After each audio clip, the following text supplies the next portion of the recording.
मैं डॉक्टर राशि गुप्ता आपको एमएससी प्रीवियस बॉटनी का पेपर 3 जिसका नाम है क्रिप्टोग्राम्स ऐसे एलगी पढ़ा रही हूँ। इससे पहले भी हम कभी एलगी पढ़ चुके हैं, जिसमें मैग्नेस स्ट्रेस, पोस्ट स्ट्रेस, होलोसीरा है ना। आज हम पढ़ेंगे दूसरी एलगी जिसका नाम है हाइड्रोडिक्टियम।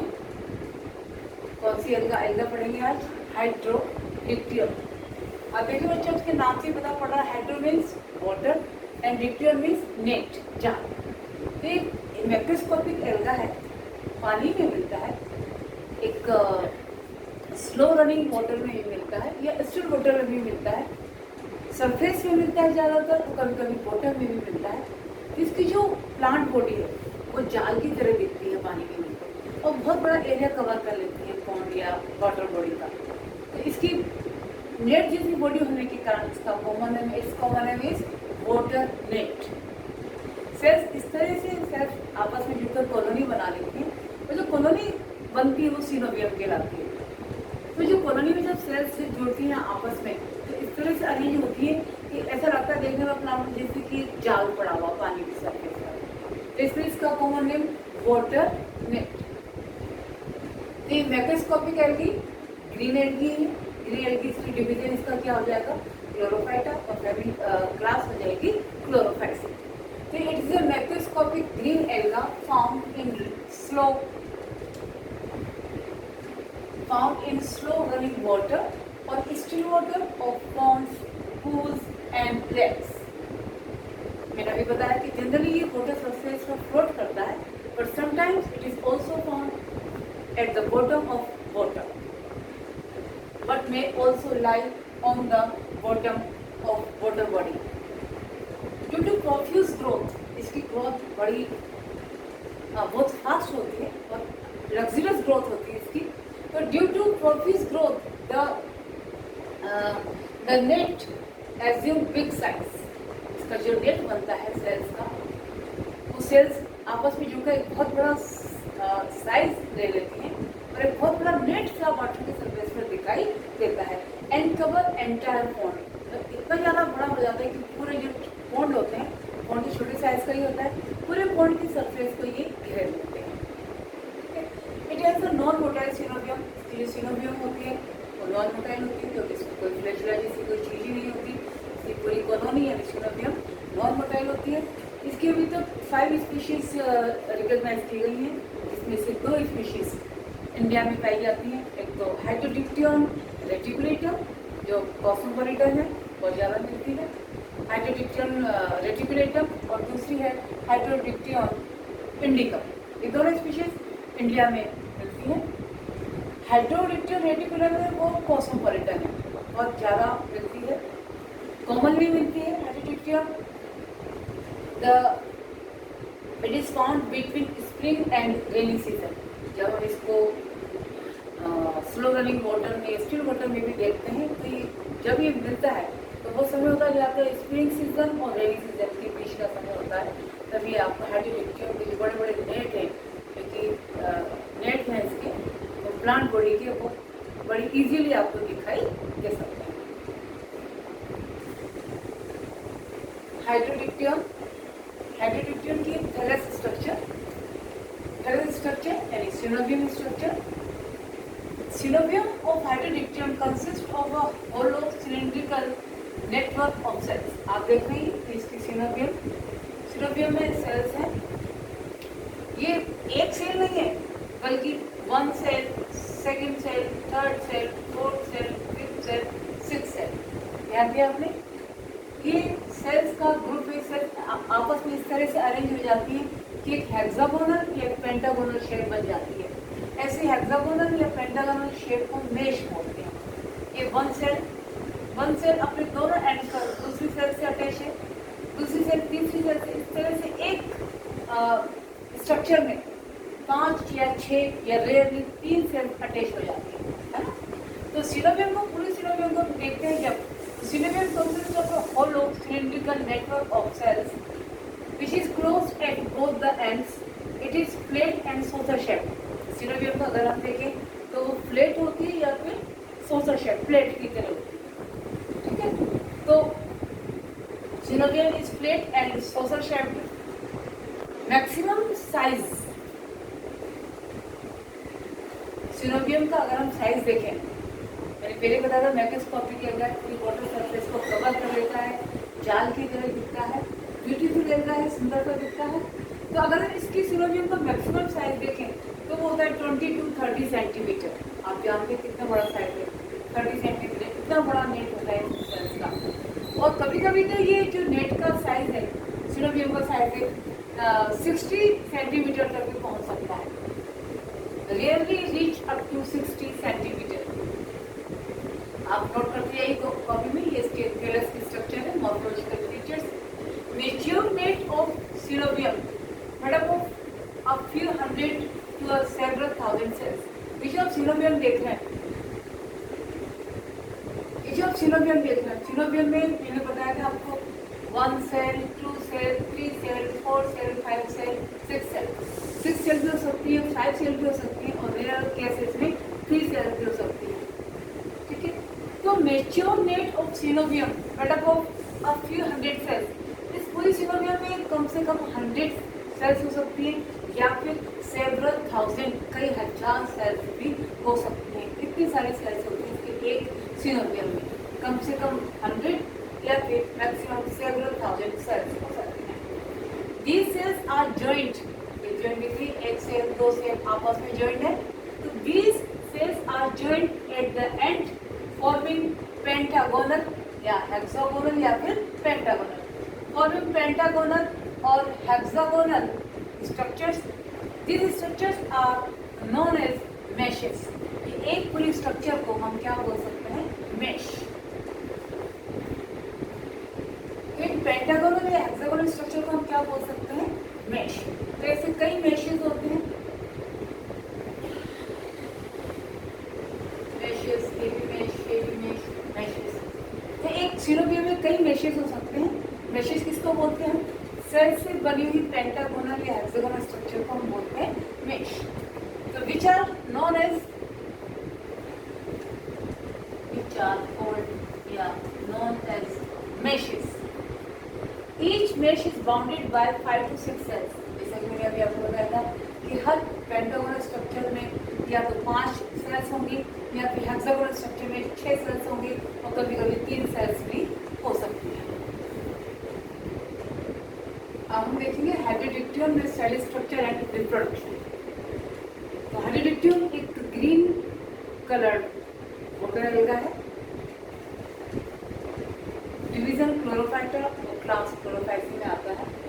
वाटर बॉडी की जाप सरफेस में मिलता है, स्लो रनिंग वाटर में, या समटाइम्स स्टिल वाटर में भी मिलता है, समटाइम्स ये बॉटम पे भी मिलता है।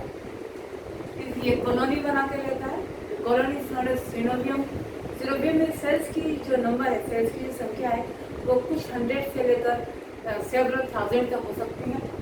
एक सिनोवियम में जो सेल्स होती हैं वो आपस में पेंटागोनल या हेक्सागोनल शेप में अरेंज रहती हैं। इन हेक्सागोनल या पेंटागोनल स्ट्रक्चर्स को हम क्या बोलते हैं, मेश। तो अगर हर सेल को अगर हम देखें, सिनोवियम के अंदर जो मैशेज हैं, मैशेज मीन्स हेक्सागोनल या पेंटागोनल स्ट्रक्चर ऑफ सेल्स। इन स्ट्रक्चर्स में यानी इन मैशेज में जो सेल्स अरेंज रहती हैं, उसमें अगर हर सेल को अगर हम देखें तो each cell is long, cylindrical और ओवल। मैंने यहाँ मैश बनाया था, सिंगल सेल, ये सेल अपने दोनों एंड पर अटैच रहेगी दूसरी सेल से, दूसरी सेल अटैच रहेगी थर्ड सेल से, थर्ड सेल अटैच रहेगी फोर्थ सेल से, फोर्थ सेल अटैच रहेगी फिफ्थ सेल से, और फिफ्थ सेल अटैच रहेगी सिक्स्थ सेल से। तो अगर हम हर सेल को अगर हम देखें, ईच सेल को, तो each cell is long, cylindrical, sometimes oval in shape. Cell wall, अगर हम इसके इंटरनल स्ट्रक्चर देखें, सेल के डिफरेंट स्ट्रक्चर को अगर हम देखें, तो सेल वॉल और प्रोटोप्लाज्म दो स्ट्रक्चर्स हमें दिखाई देंगी। Each cell wall is 2 layered made up of cellulose enclosing protoplasm. Young cells जो होती है कॉलोनी की, young cells are uninucleate but mature cells are multinucleate. When cells are multinucleate, they are also known as syncytic.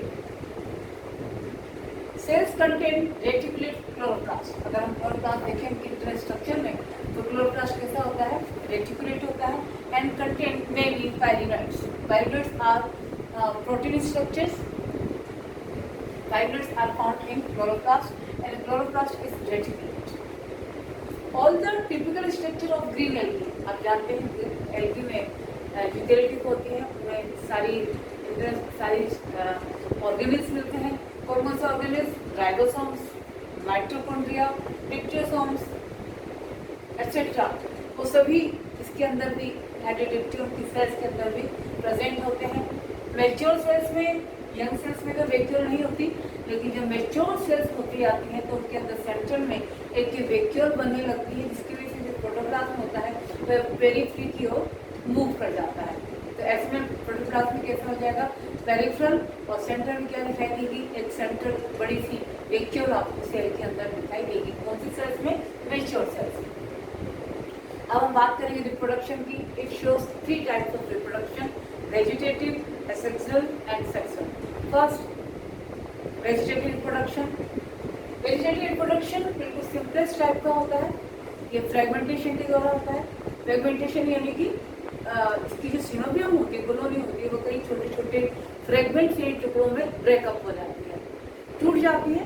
टूटने के बाद जो fragments बनते, टुकड़े बनते हैं, उसमें हर टुकड़े में, हर फ्रेगमेंट में वो इतना कैपेबल होता है कि वो बाद में एक नई सिनोबियम में डेवलप हो जाता है। ये जो कॉलोनी का या सिनोबियम का टूटना होता है, वो या तो पानी की जो करेंट्स होती है, वाटर करेंट्स होती है, या तो उनकी वजह से वाटर नेट टूट जाता है, उसके फ्रेगमेंट्स बन जाते हैं, या फिर कोई वाटर एनिमल के मूवमेंट से भी वो सिनोबियम टूट जाती है। तो जो फ्रेगमेंट्स बनते हैं वो हर फ्रेगमेंट एक नई कॉलोनी या नई सिनोबियम बनाने में कैपेबल होता है।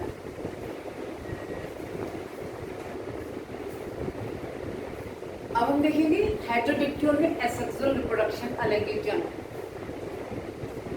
एसेक्सुअल रिप्रोडक्शन के समय हेटेरोडिप्टियल में डॉटर कॉलोनीज बनती हैं, जिन्हें हम ऑटो कॉलोनीज भी कह सकते हैं। ऑटो कॉलोनीज बनती हैं बाइफ्लैजिलेट, यूनिन्यूक्लिएट ज़ूस्पोर्स के द्वारा। स्पोर्स होते हैं, लेकिन वो ज़ूस्पोर्स क्यों कहलाते हैं, because they are flagellated. Flagella कितनी होती है, 2। तो ऑटो कॉलोनीज या daughter colonies are formed by biflagellate, uninucleate zoospores. Asexual reproduction occurs under favorable conditions.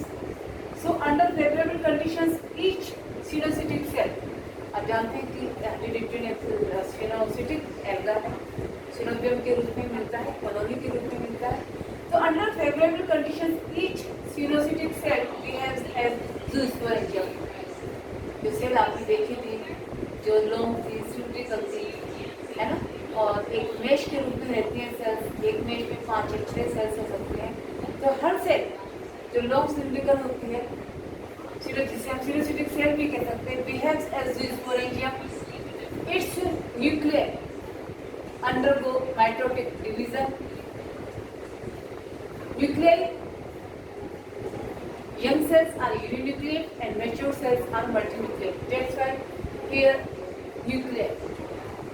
The nuclei of cells undergo mitotic division to form much more nuclei, that is 7,000 to 20,000 nuclei per cell. Now protoplasm gets segmented. मैं diagram draw करूँगी। जो cell है synovium की, इस सिनोसिटिक cell favourable conditions में इसका जो न्यूक्लियई होता है, उसमें जो न्यूक्लियई होते हैं उसमें सिंपल माइटोटिक डिविजन्स होते हैं, जिससे और भी न्यूक्लियई बनते हैं, उनमें भी फिर माइटोटिक डिविजन्स होते हैं, फिर और न्यूक्लियई बनते हैं। ऐसे करते करते करीब 7,000 से लेकर 30,000 न्यूक्लियई बन जाते हैं। जब हर सेल के अंदर इतने न्यूक्लियई बन गए, हर सेल के अंदर क्या शुरू हो जाता है, सेगमेंटेशन। छोटे छोटे चेम्बर्स बन जाते हैं और हर चेम्बर के अंदर क्या होता है, एक एक न्यूक्लियस होता है। ऐसे चेम्बर को हम क्या बोलते हैं, यूनिन्यूक्लिएट सेगमेंट। तो अब सेल अब कैसी हो जाती है, पेरेंट सेल सेगमेंटेड हो जाती है। और सेगमेंट्स कितने बनते हैं, जितने न्यूक्लियई होते हैं। अगर 7,000 न्यूक्लियई हैं तो सेगमेंट्स भी कितने बनेंगे, 7,000 बनेंगे। So each segment gets surrounded by small amount of cytoplasm. जब ये सेगमेंटेशन हो जाता है और हर सेगमेंट के अंदर एक न्यूक्लियस आ जाता है, इसके बाद क्या होता है, हर न्यूक्लियस के चारों थोड़ा थोड़ा साइटोप्लाज्म कलेक्ट हो जाता है, इकट्ठा हो जाता है।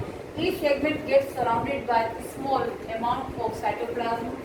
इस साइटोप्लाज्म के अलावा हर सेगमेंट के चारों ओर एक लिमिटिंग मेम्ब्रेन बन जाती है। लिमिटिंग मेम्ब्रेन बनने के बाद साइटोप्लाज्म इकट्ठा होने के बाद उसमें से तो हर सेगमेंट के से दो फ्लैजिला डेवलप होते हैं और फाइनली हर सेगमेंट किसमें कन्वर्ट हो जाता है, किसमें मेटामॉर्फोसिस हो जाता है, उसका कायांतरण हो जाता है, किसमें एक ज़ूस्पोर है, जिसके अंदर क्या होती है, दो फ्लैजिला होती है, एक न्यूक्लियस होता है और साइटोप्लाज्म होता है और एक मेम्ब्रेन होती है। एंड डेवलप्स टू विब्रिश टाइप इक्वल, दोनों फ्लैजिला इक्वल होती है, equal flagella representing by flagellate zoospores. हेडिडिट्यूल में क्या होता है, जो जब ज़ूस्पोर्स बन गए, इसके अंदर मदर सेल के अंदर, मदर सेल किसकी तरह काम करती है, ज़ूस्पोरेंजियम की तरह काम करती है। मदर सेल यानी ज़ूस्पोरेंजियम में काफ़ी सारे ज़ूस्पोर्स बन चुके हैं। हेडिडिट्यूल में ये ज़ूस्पोर्स पेरेंट सेल के बाहर नहीं निकल पाते, पेरेंट सेल से लिबरेट नहीं हो पाते, बल्कि पेरेंट सेल के अंदर ही स्विम करते रहते हैं, मूव करते रहते हैं। इसकी वजह से फ्लैजिला की वजह से ये मूव करते रहते हैं। मूव करने के बाद कुछ देर ये स्विम करने के बाद, ये मूव करने के बाद क्या होता है, इनकी फ्लैजिला को फ्लैजिला इनकी हट जाती है। इन हेडिडिट्यूल ज़ूस्पोर्स thus formed are now liberated outside the parent cell, are never liberated outside the parent cell. They remain motile within the cell. After swimming inside the cell, they ultimately withdraw their flagella. ज़ूस्पोर्स में जो flagella बनी थी, वो ज़ूस्पोर्स parent cell के अंदर कुछ देर तो swim करते हैं, मूव करते हैं, फिर कुछ देर बाद, कुछ समय बाद उनकी फ्लैजिला हट जाती है ना, तो विड्रॉ कर लेते हैं। फ्लैजिला विड्रॉ करने के बाद जब वो फ्लैजिला हट जाती है, फिर वो अपने आप को अरेंज कर लेते हैं, इतने सारे न्यूक्लियाई एक परफेक्ट साइज में, एक हेक्सागोनल साइज में कहें या एक परफेक्ट साइज में अपने आप को वो अरेंज कर लेते हैं। इसके अंदर मदर सेल के अंदर, इसको हमने नाम दिया था ज़ूस्पोरेंजियम, अरेंज कर लेते हैं। कुछ देर अरेंज करने के बाद किसमें कन्वर्ट हो जाते हैं, सेल्स में कन्वर्ट हो जाते हैं और सेल्स आपस में जुड़कर क्या बना लेते हैं, एक नेट बना लेते हैं। तो ये था इसमें एसेक्सुअल रिप्रोडक्शन। अब हम इसको डायग्राम से देखेंगे। हम देख रहे हैं हेटेरोडिप्टियन में, जो कि एल्गा है, ग्रीन एल्गा है ना। एसेक्सुअल रिप्रोडक्शन जो ज़ूस्पोर्स के द्वारा होता है। ज़ूस्पोर्स फाइनली क्या बना देते हैं, डोटर कॉलोनी। डोटर कॉलोनी को हम ऑटो कॉलोनी भी हो सकता है, ठीक है। तो ये बना रहे हेटेरो, सिनोबियम बना रहे, सिनोबियम में ये सेल्स एक दूसरे से कनेक्टेड है, ये सेल्स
और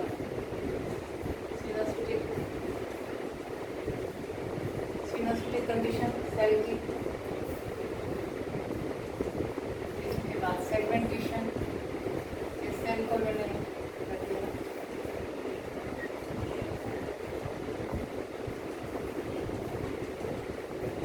सेगमेंटेशन सेगमेंटेशन में कितने सेगमेंट्स बनेंगे, जितने न्यूक्लियाई होंगे, हर सेगमेंट के अंदर एक न्यूक्लियस, सेगमेंटेशन, हर सेगमेंट के अंदर एक न्यूक्लियस बनाएंगे आप। इसके बाद देखिए हर सेगमेंट के चारों ओर थोड़ा सा साइटोप्लाज्म कलेक्ट हो जाएगा, फिर एक लिमिटिंग मेम्ब्रेन बन जाएगी और फिर लास्ट में बन जाएगी दो फ्लैजिला। फ्लैजिला बनने के बाद कुछ स्ट्रक्चर को हम क्या बोलेंगे, ज़ूस्पोर। देखिए this is parent cell with segments uninucleate. Segments कैसे हैं, यूनिन्यूक्लिएट। ये किसमें कन्वर्ट जाएंगे, किसमें मेटामॉर्फोसिस हो जाएगा इनका, ज़ूस्पोर्स में।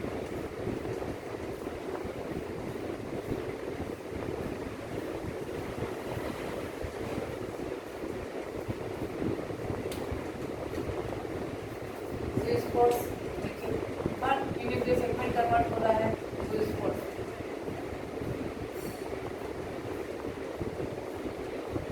These are ज़ूस्पोर्स।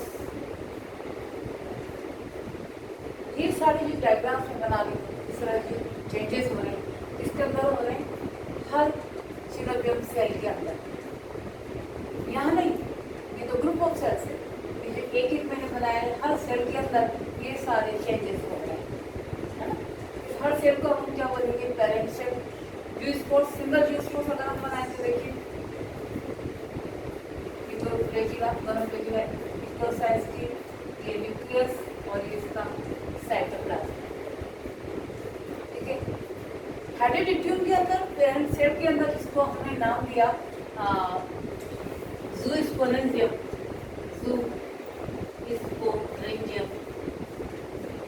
ज़ूस्पोरेंजियम या मल्टीन्यूक्लिएट सेल या सिनोसिटिक सेल, ज़ूस्पोरेंजियम या पेरेंट सेल।